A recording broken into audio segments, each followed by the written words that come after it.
ஸ்ரீ காசி காண்டம் 9ஆம் அத்தியாயம். வானத்து பெண்களின் பகுதிகள் மற்றும் சூரியனின் பகுதிகள். சிவசர்மன் கூறினார், அழகு, பிரகாசம் மற்றும் தாம்பத்திய பேரின்பத்தின் களஞ்சியமான இந்த பெண்கள் யார்? தெய்வீக ஆபரணங்களை அணிந்து தெய்வீக இன்பங்களை அனுபவிக்கிறார்கள். உதவியாளர்கள் கூறினார்கள், இவர்கள் கவர்ச்சியான வேசிகள், தேவர்களின் அன்பிற்குரியவர்கள்.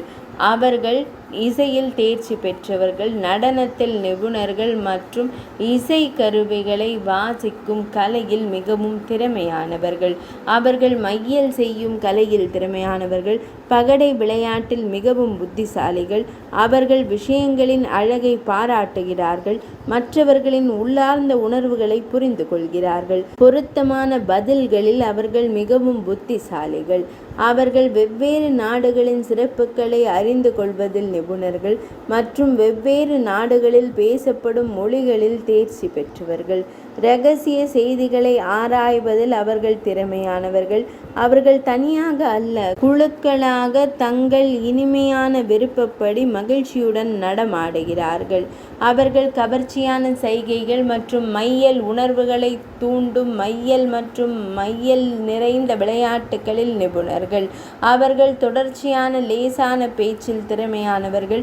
அவர்கள் எப்போதும் தங்கள் கவர்ச்சியான சைகைகள் மற்றும் கவர்ச்சியான வசீகரங்கள் மூலம் இளைஞர்களின் மனதை மகிழ்விக்கிறார்கள். முன்பு இந்த வான பெண்கள் திருப்பார்கடல் கடையப்படும் போது அதிலிருந்து தோன்றினர். அவர்கள் 3 உலகங்களையும் வென்ற மனதினால் பிறந்த அன்பின் கடவுளின் கவர்ச்சிகரமான ஆயுதங்கள். அவையாவன ஊர்வசி, மேனகை, ரம்பை, சந்திரலேகை, திலோத்தமை, பபுஷ்மதி, காந்திமதி, லீலாவதி, உத்பலாவதி, அலம்புஷா, குணவதி, ஸ்தூலகேசி, கலாநிதி, தயாநிதி, கற்பூரதிலகா, ஊர்வரா, அனங்கலாதிகா, மதனமோகினி, ககோராக்ஷி, சந்திரகலா, முனிமனோகரா, கிரவத்ரபா, தபோத்வேஷ்டிரி, கருணாசா, சுகர்ணிகா, தருசாஞ்சி, அற்புதமான முகத்தோற்றம் கொண்ட கிருதுசூல்கா, தபசுல்கா, தீர்த்தமேதிகா, ராஜசுயர்த்தினி, அஷ்டாகினி ஹோமிகா, வாஜபேயக்ஷதோத்பவா. இந்த தெய்வீக பெண்கள் 60,000 பேர். தெய்வீக பெண்களின் இந்த உலகில் மற்ற பெண்களும் வாழ்கிறார்கள். அவர்களின் பிரகாசம் ஒருபோதும் மங்காது, மாசுபடாமல் இருக்கும். அவர்களின் இளமை ஒருபோதும் குறையாது. அவர்களின் ஆடைகள் தெய்வீகமானவை, அவர்களின் மாலைகள் தெய்வீகமானவை, அவர்களின் நறுமணங்களும் திரவியங்களும் தெய்வீகமானவை. அவர்கள் தெய்வீக இன்பங்களை ஏராளமாக பெற்றுள்ளனர். அவர்கள் விரும்பும் எந்த வடிவத்தையும் அவர்கள் எடுக்கலாம்.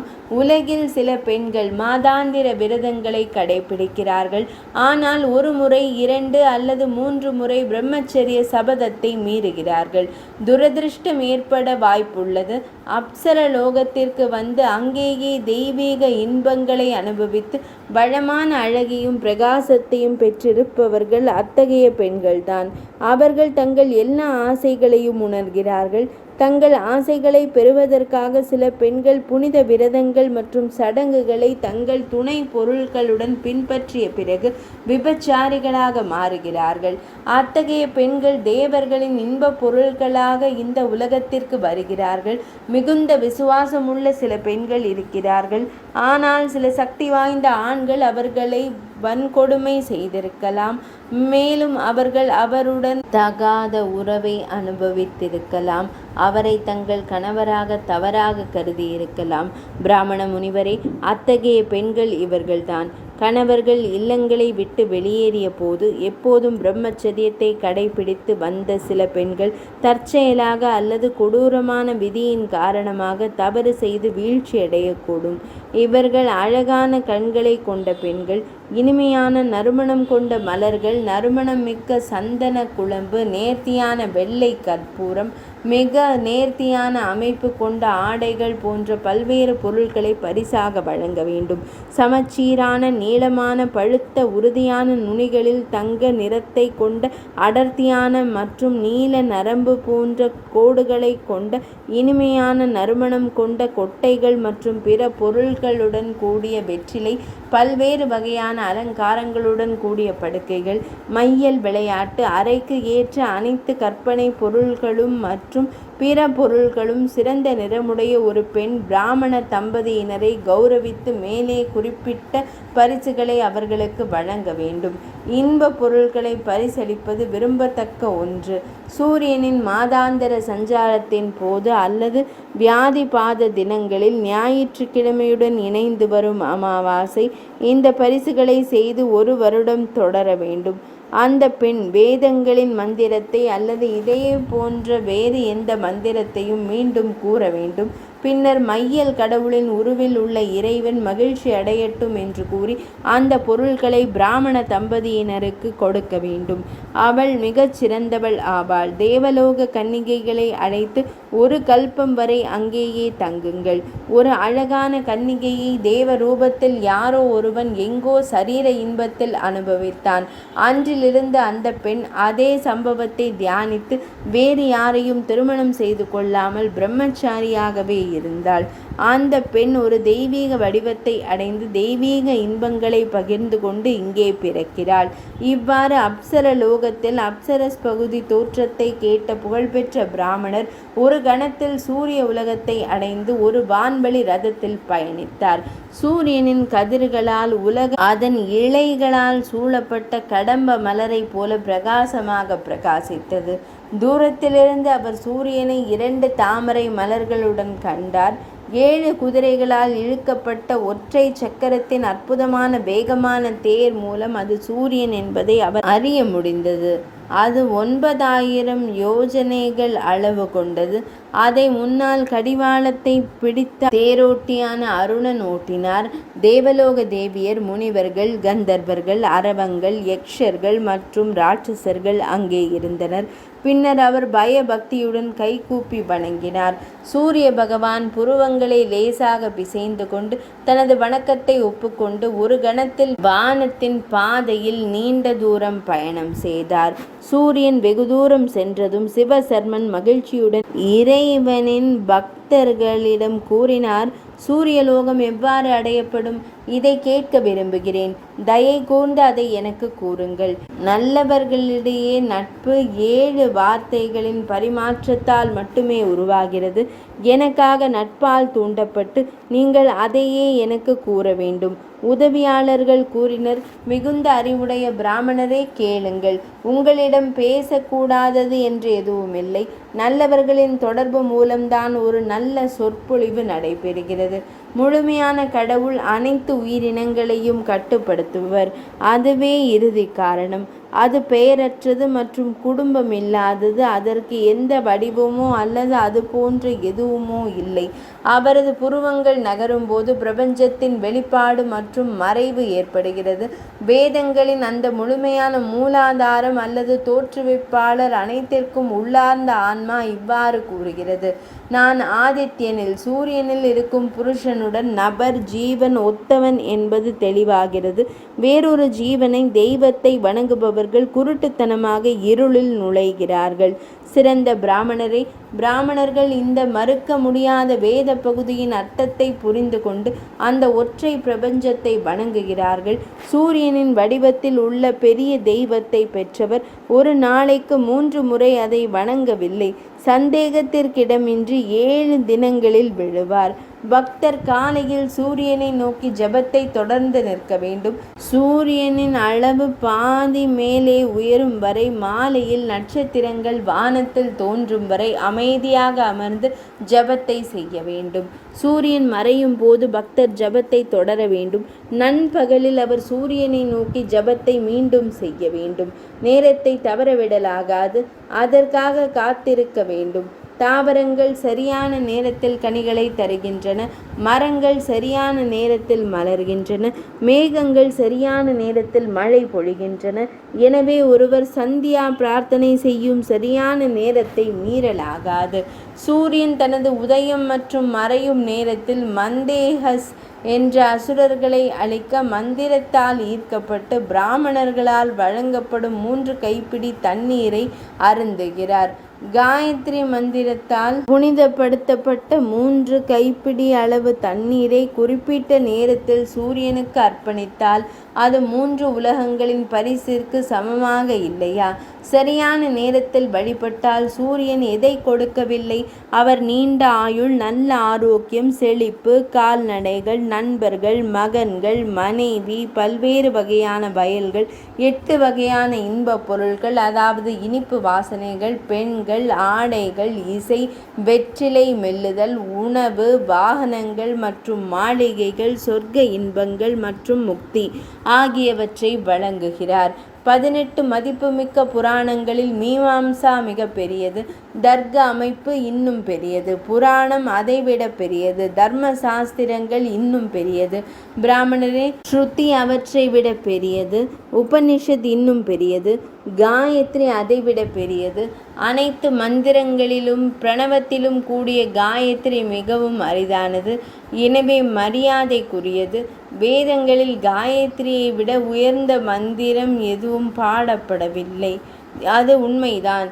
காயத்ரிக்கு இணையான மந்திரம் இல்லை என்பது மீண்டும் மீண்டும் உண்மை. காசிக்கு இணையான நகரம் இல்லை. விஸ்வேஷத்திற்கு இணையான லிங்கம் இல்லை. காயத்ரி வேதங்களின் தாய். காயத்ரி பிராமணர்களை பெற்றெடுக்கிறாள். அதை பாடுபவர், ஜபம் செய்பவர், காப்பாற்றுவதால் அது காயத்ரி என்று விவரிக்கப்படுகிறது.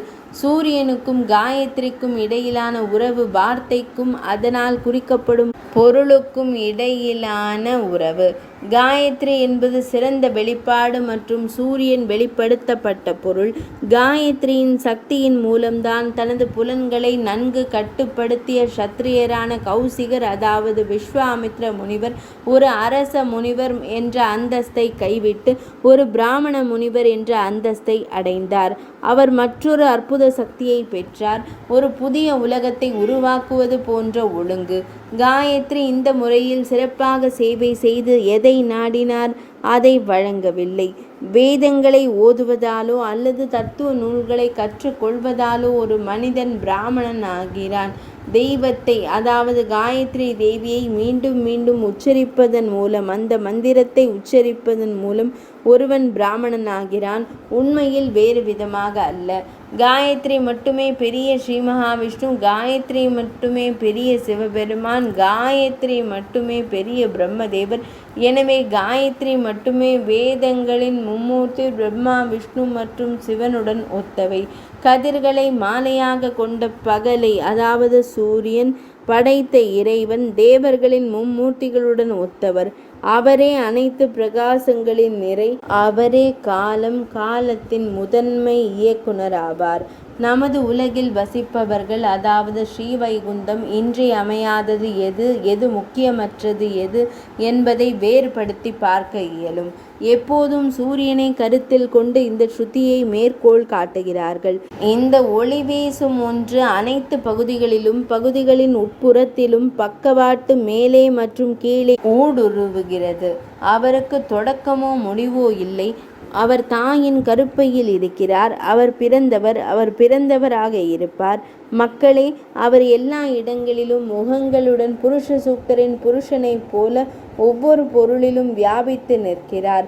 சுறுசுறுப்பாகவும் விழிப்புடனும் இருந்து சூரியனை குறித்த பாடல்களால், சௌர பாடல்கள், சூரியனை தொடர்ந்து வணங்குபவர்கள் மற்றும் வழிபாடு செய்பவர்கள் உண்மையான பிராமணர்கள் ஆவார்கள். அந்த பிராமணர்கள் சூரியனுக்கு இணையானவர்கள். புஷ்ய, ஹஸ்த, மூல அல்லது உத்தர நட்சத்திரங்களுடன் இணைந்து ஞாயிற்றுக்கிழமை மேற்கொள்ளப்படும் எந்த பணியும் பலனளிக்கும், வேறு விதமாக அல்ல. புனித விரதங்களை கடைபிடிக்கும் பக்தர் பௌஷ மாதத்தில், அதாவது தை மாதத்தில் ஞாயிற்றுக்கிழமை தினத்தில் சூரிய உதயத்தில் புனித நீராடி தானம், ஹோமம் மற்றும் ஜப சடங்குகளை செய்ய வேண்டும். அவர் நம்பிக்கையுடனும் பக்தியுடனும் சூரியனை வணங்க வேண்டும். அவர் காமம் மற்றும் கோபத்திலிருந்து விடுபட வேண்டும். இதன் மூலம் அவர் புத்திசாலித்தனமாகி அனைத்து இன்பங்களையும் அனுபவித்து தெய்வீக பெண்களுடன் இங்கு வாழ்வார். அயனத்தின் போது, அதாவது கடகம் மற்றும் மகர ராசிகளுக்கு சூரியன் பெயர்ச்சி அடையும் போது தாராளமான பரிசுகளை வழங்க வேண்டும். விஷுவ தினங்கள், மேஷம் மற்றும் துலாவின் சம்மந்தி தினங்கள், ஷடசீதி போன்றவை புண்ணிய காலங்கள். தனுசு, மிதுனம், கன்னி மற்றும் மீன ராசிகளில் சூரியன் சஞ்சாரத்தின் போது மற்றும் விஷ்ணுபதி, அதாவது விருச்சிகம், சிங்கம் மற்றும் கும்ப ராசிகளுக்கு சஞ்சாரத்தின் போது நெய்யில் நனைத்த எள் விதைகளை ஹோமத்திற்கு பயன்படுத்த வேண்டும். பிரமாணங்களை ஊட்ட வேண்டும். மேனியை மனதில் கொண்டு சிரார்த்தம் செய்ய வேண்டும். பெரிய பூஜைகள் செய்ய வேண்டும். பெரிய மந்திரங்களை மீண்டும் கூற வேண்டும். இதை செய்யும் அறிஞர்கள் சூரியனின் உலகத்தை அடைந்து சூரியனுக்கு இணையான பிரகாசத்தை பெறுகிறார்கள். சூரியன் பல்வேறு ராசிகளுக்கு செல்லும் போது பக்தி சடங்குகளை செய்பவர்கள் ஒருபோதும் ஏழைகளாகவோ, துயரப்பட்டவர்களாகவோ, நோய்களால் பாதிக்கப்பட்டவர்களாகவோ, அசிங்கமானவர்களாகவோ, அழகில்லாதவர்களாகவோ அல்லது துரதிர்ஷ்டசாலிகளாகவோ மாற மாட்டார்கள். பரிசுகள் வழங்கப்படாவிட்டால், புனித நீரில் புனித நீராடப்படாவிட்டால், பழுப்பு நிற பசுவின் பாலில் இருந்து நெய்யில் நனைத்த எள் விதைகளால் சிறப்பு ஹோமம் செய்யப்படாவிட்டால், குற்றவாளிகள் குருடர்களாகவும் மிகவும் ஏழைகளாகவும் மாறி ஒவ்வொரு வாசலிலும் கந்தல் துணிகளை அணிந்து கொடு கொடு என்று பரிதாபமாக கேட்பார்கள். குருக்ஷேத்திரத்தில் சூரிய கிரகணத்தின் போது ஒரு குஞ்சா பழம் போன்ற சிறிய தங்க துண்டை காணிக்கையாக கொடுக்கும் ஒரு ஆசீர்வதிக்கப்பட்ட மனிதன் புண்ணியவான் மற்றும் இங்கேயே இருப்பான். ராகு சூரியனை விழுங்கும் போது, அதாவது சூரிய கிரகணத்தின் போது அனைத்து நீர்நிலைகளும் கங்கைக்கு இணையாக இருக்கும். அனைத்து பிராமணர்களும் பிரம்மனுக்கு இணையாகவும் பரிசளிக்கப்பட்ட அனைத்தும் தங்கத்திற்கு சமமாகவும் இருக்கும். சூரிய கிரகணத்தின் போது தானங்கள், ஜபங்கள், ஹோமங்கள், புனித நீராடல்கள் மற்றும் சார்த்தம் போன்றவற்றின் மூலம் செய்யப்படும் எந்த புனிதமான காரியமும் சூரிய கடவுளின் இருப்புக்கு காரணமாகும். சூரியனின் சஞ்சாரம் ஞாயிற்றுக்கிழமையில் நடந்தாலோ அல்லது சூரிய கிரகணம் ஏற்பட்டாலோ அந்த நேரத்தில் பெறப்பட்ட புண்ணியம் முடிவில்லாததாகிவிடும். ஞாயிற்றுக்கிழமை 6வது அல்லது 7வது சந்திர நாளுடன் ஒத்துப்போய் ஒரு புண்ணிய சடங்கு செய்யப்பட்டால் அது இங்கேயே அனுபவிக்கப்படும். சூரிய கடவுளின் 70 பெயர்கள். இவ்வாறு சிறந்தவரே சூரிய உலகின் ஒரு அம்சம் விவரிக்கப்பட்டுள்ளது. மிகுந்த பிரகாசத்தின் களஞ்சியமான இந்த கடவுளின் சிறப்பு பண்புகளை யார் புரிந்து கொள்ள இயலும்? இந்த புண்ணிய கதையை கவனமாக கேட்ட பிறகு பிராமணர் மகேந்திராவின் பெரிய நகரத்தை விரைவில் உற்று நோக்கினார். அகஸ்திய மாமுனிவர் கூறினார், சூரியனை குறித்த இந்த கதையை, அப்சரஸ் உலக கதையை கேட்பதன் மூலம் பக்தன் ஒருபோதும் வறுமையால் பாதிக்கப்பட மாட்டான். அவன் ஒருபோதும் அநீதியான செயல்களில் ஈடுபட மாட்டான். இந்த சிறந்த கதையை பிராமணர்கள் எப்போதும் கேட்க வேண்டும். இது வேத படிப்பு மற்றும் பாராயணத்திலிருந்து கிடைக்கும் புண்ணியத்தை அளிக்கிறது.